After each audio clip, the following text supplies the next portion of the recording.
The field if he wants those class points.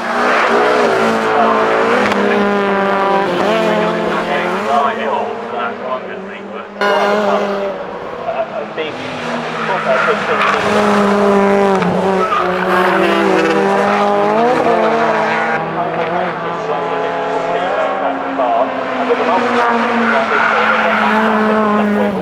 qualifying patterns, slower cars, particularly through the bend and away from difficult sections.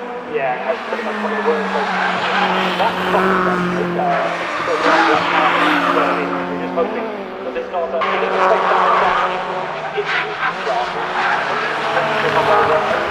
someone in the lower classes that could put a damper on that lap, but we're seeing from the likes of Daniel this so yeah, I think there might be some fluid might be down just onto the well, the race line is probably yeah, just put that there.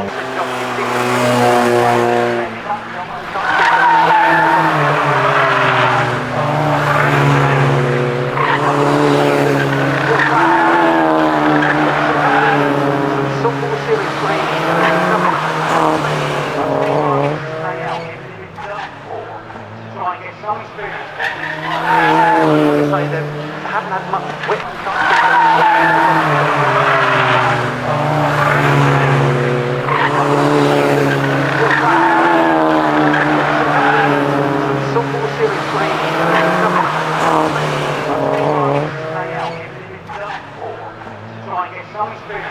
Talking to Kieran earlier about this, I'm not a fan of Charlie's one. I always get it wrong. And if you do get Charlie's one, and they will fall down.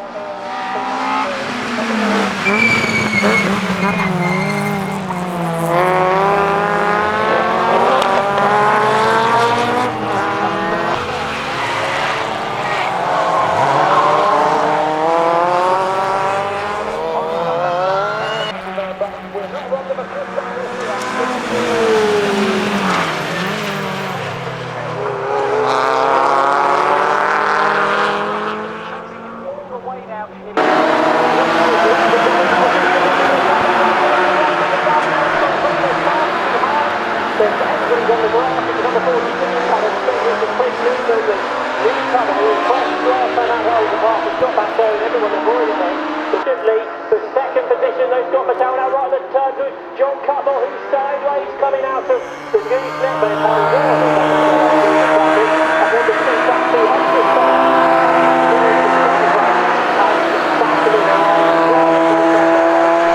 yes, you're absolutely right.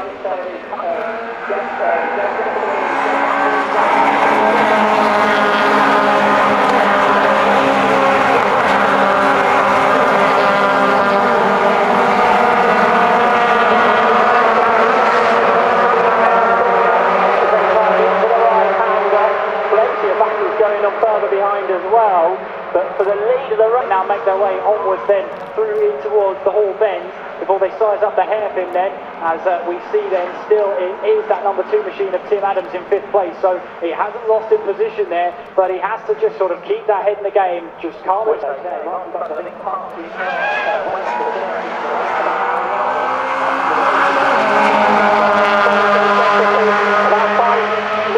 Ahead of Jeff Humphrey, they won't quite touch him, they're as close as you can get, and Humphrey's has got a good run.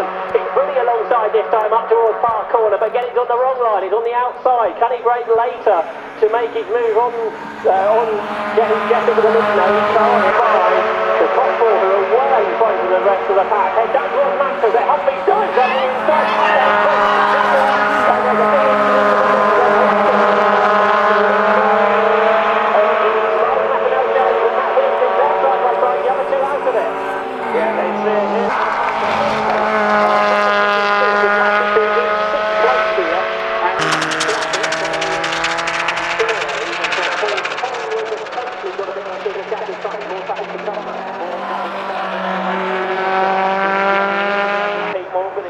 Up into second now, and ahead of Chris Deere. Watch the battles behind as well, with Lee Scott right on Sanders.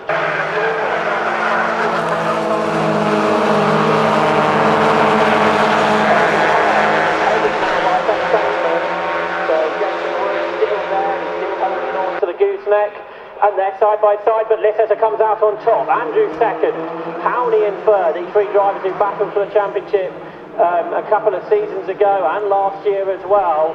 So they're sort of 3-4 men in Mazda 7s.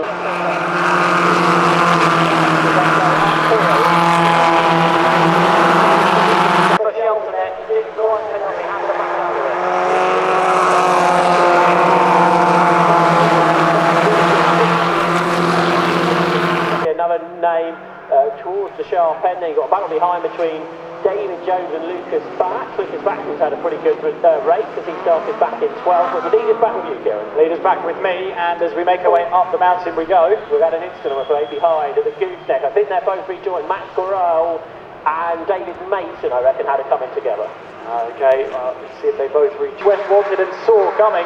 They make their way through in towards the mountain, climbing, and now, as we make our way past the restaurant, and Ben Pownley chases Martin West all the way then, as they'll make their way and round their way through in towards the Hall Bends.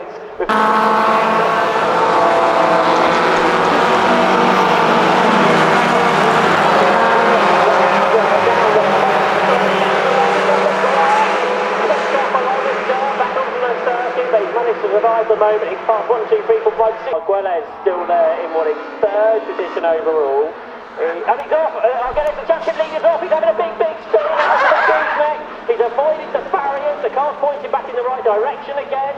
But he's surely lost position. There's more incidents going on behind as he recovers.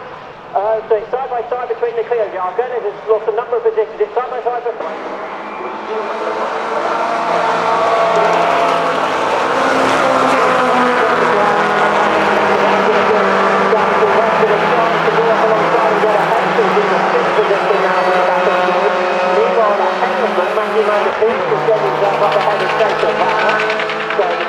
To be honest, but he can still try and pick up a few points, potentially. The third, there's 5 of them trying to be in the same bit of road, and that's where Dan Sylvester's going around the outside of Matthew Mandapira into Mansfield Corner. Can he make that one stick?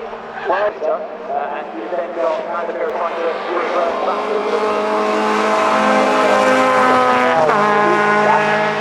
We'll wait and see. Now up into second place with 2 minutes and 3/4 on the clock. I mean, to rejoin this race, I wonder. Well, the front split has been completely obliterated during that race. I mean, it's a really bad start. Back down. If it came in before then, it will be okay. But it comes before the race, so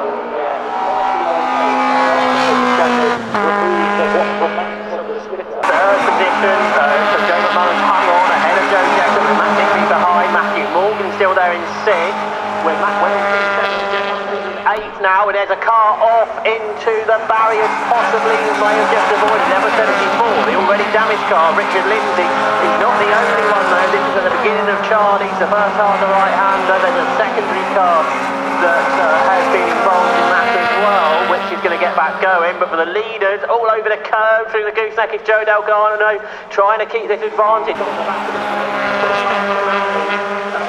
going to get a track limit penalty. Miles Nathaniel James has got a 5-second penalty for exceeding track limits. You don't hear that very often at Cadwell Park. The race leaders then turn their way down to Mansfield, but it's Paul Collingwood that leads them. We've Wood back into second, with Boyd third, and then 4th position Rob Johnston. In 4th, but he's about to lose out to the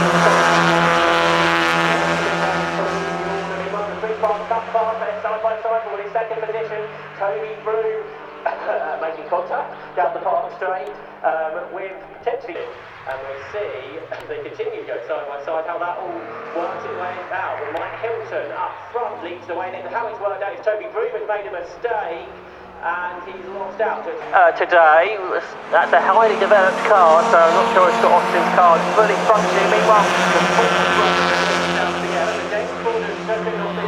against Stacey Dennis as well. Also just keeping tabs is Scott Austin there in the number 156. And he looks to try and keep close tabs on that battle up ahead of him as well. Mike Hilton crosses the line again in the lead, 41.8. The class leader, they are now overlapping. But again, it's the wrong line into the gooseneck for Toby Broom. If he can pull this off, it'd be magnificent. And he's still alongside, which gives him the inside for the second part of the gooseneck. They're wheel to wheel, they're mirror to mirror. And James Ford is watching all this to see how And we get away, and it's a good start initially from Joe Delgado. Meanwhile, Jeff Humphreys is almost pushing the number 11 there of Joe McMullen to hurry him up because he got a good start and couldn't do anything with it. They make their way up towards turn 1 then, and it looks like Delgado's just... Neck for the first time, and Dan Chapman is there sideways, and he's lost it in front of the car. He's the lead backwards into Mansfield, and who on earth is going to come out on top in all of this?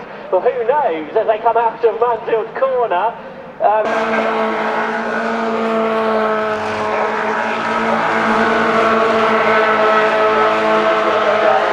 As we head our way through in towards the top of the mountain, Collingwood still having to relieve that pressure. Andy Hiley right behind him, and we'll see then Paul Boyd make his way up the hill now. Yeah, he's making his way up there. A bit of a lock-up for a car further behind.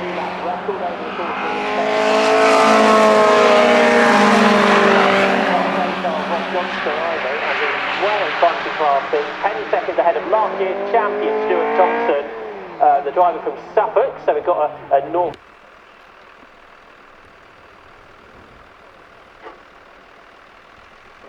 Straight, so that's one retirement from the race, but for the lead of the race, through the goosenet, this is where Chris Deere is quicker than Stuart Place and gets back on terms with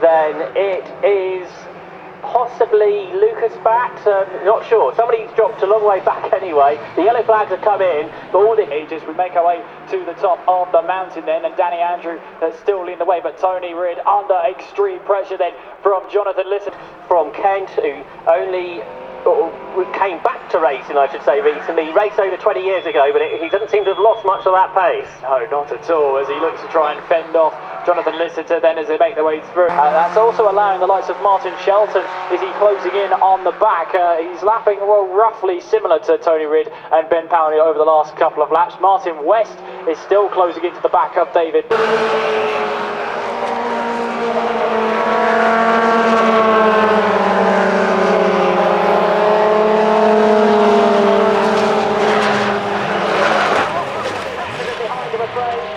Number 28 is involved in I think Matthew Unwin's car, the side of that car is destroyed, I'm afraid.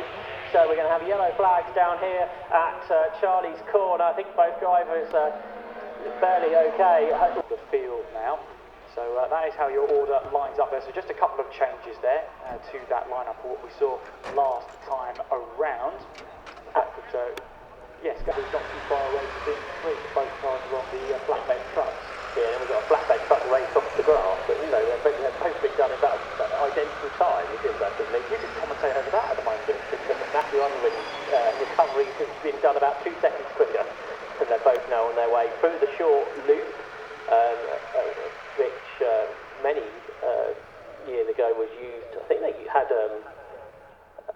some motorcycle type racing which went down this line out of Chris Curve into the gooseneck, but Peter Bove is hanging on.